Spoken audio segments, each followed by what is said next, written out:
Unless you've been living under a rock, you'll know there's a massive game this week for Rangers. It's on Sunday, but there's also a game before Sunday, and that's tomorrow, or today, whenever you're listening to this. Kris Boyd talking Ange, and he's talking Tottenham. Welcome back to the channel. It is Fog Football, and we're going to dive straight into a few comments as Kris Boyd gets stuck in. And you know what? He's turned into a bit of an Ange, right? He's turned into a bit of an Ange fanboy.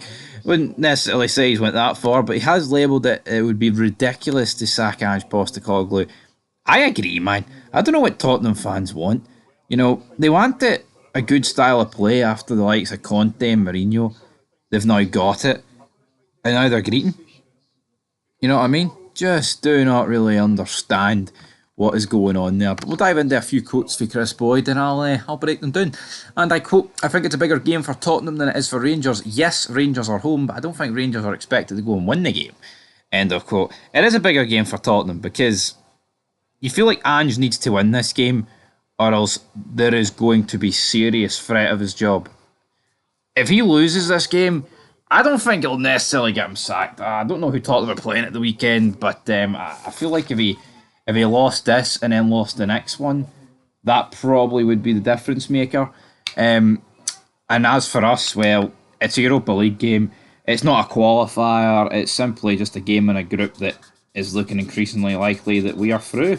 So, again, we'll have to wait and see. We'll know more after this match day about what's going on in the groups. Obviously, we've got the Union St. Galossa up next. But I tell you what, you can flip it on its head. We can say we're through. If Rangers beat Tottenham tomorrow, then we are going to Old Trafford in January thinking of top 8 easy. Because the reality is, I think if Rangers win 2 of the next 3 games, we'd be pretty much guaranteed top 8 because we're currently top 8 right now.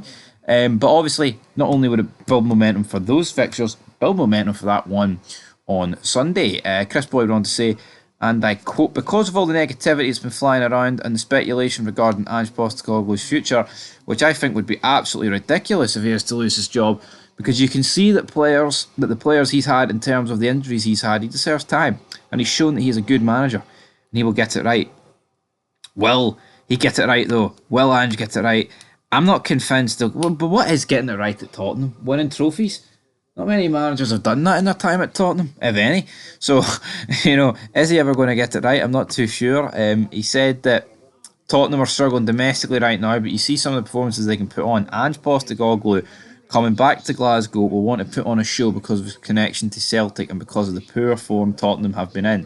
You get the feeling pressure starting to mount on him. It will be interesting to see what he does with his team. He has chopped and changed in Europe, but they got a huge game at the weekend, which they will need to get 3 points from when you look at their recent domestic form. End of quote. Again, Ange was never really under a lot of pressure in Glasgow. He won 5 out of 6 trophies at the end of the day. Now, could this be the difference maker? Rangers, there seems to be a mental block against Celtic, but could taking on Ange's gun-ho football against a team, Europa nights, Ibrox, it's Ibrox, baby, it's Europa League, it's Thursday, how many more words do I need to say to get you pumped for this game? It just goes together.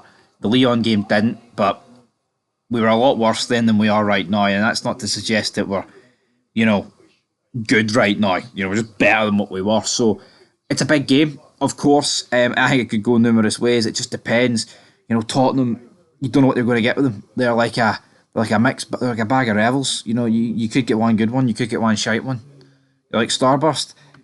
I think most just prefer the strawberries, but you could get a green one. I don't mind the green one. I like all the Starbursts, but there's people out there that don't like all the Starbursts. You know what I mean? So is what it is, but it's going to be big. And referring to that game at the Etihad, Boyd said, "If the same Tottenham Hotspur that went to the Etihad and beat City 4-0 turn up, then it's going to be a long evening for Rangers. You get the feeling everything is going to have a spot on for Rangers. And Tottenham will need to be a little bit off it for Rangers to get anything. I'm sure the Ibrox crowd will be up for it and make it as hostile as possible." Well, that is it, man, for Boyd there, and that is where we're going to leave it. I think Rangers can get a result. If it was I know it's easy to jump in time machines and play remember when, but if say we were drew against Tottenham, right, in the semi-final of the Europa League, and it's the 2021-22 campaign, you're going into this game thinking we're going to beat Tottenham. You are, that it just felt special that season. This season, yeah, I mean the European forms continued this season, some fairly good wins in there, but Tottenham are a different kettle of fish. They should beat us theoretically, but I don't want to think like that. I want this team to go out there and be like, you know what, fuck these bastards. We're going to take it right into them. We're going to get stuck into them. But when Clement comes out with his comments about golf's and quality, then it is frustrating to hear. Because it's hypocritical. You can't take all the praise for beating Ross County and Kilmarnock, but then when you come up against Tottenham, start greeting about it. You make your bed and you've got to lie in it, and we'll see who's lying tomorrow. Anyway, watch along, Big Stevie Cool. Check that out. I'll probably be watching behind the couch. Dare I say, I'll do a shot of whiskey per super chat. Does that interest anyone? Shot per pound. Might die if somebody sends too much, but we'll see how it goes.